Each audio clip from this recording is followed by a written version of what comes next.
Indian ആസൂത്രണ കമ്മീഷൻ്റെ പ്രഥമ വൈസ് ചെയർമാൻ?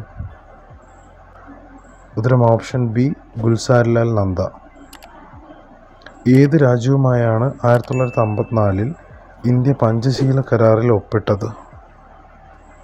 ഉത്തരം option C China. Missile man of India എന്ന് വിശേഷിപ്പിക്കുന്നത് ആരെ? ഉത്തരം option D doctor APJ Abdul Kalam. ഇന്ത്യയിൽ ഭാഷാടിസ്ഥാനത്തിൽ രൂപമെടുത്ത ആദ്യ സംസ്ഥാനം? ഉത്തരം ഓപ്ഷൻ എ ആന്ധ്രാപ്രദേശ്.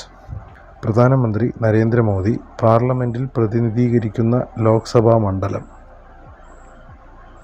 ഉത്തരം ഓപ്ഷൻ സി വാരണാസി. ISROയുടെ ഇപ്പോഴത്തെ ചെയർമാൻ? ഉത്തരം option A doctor V Narayanan.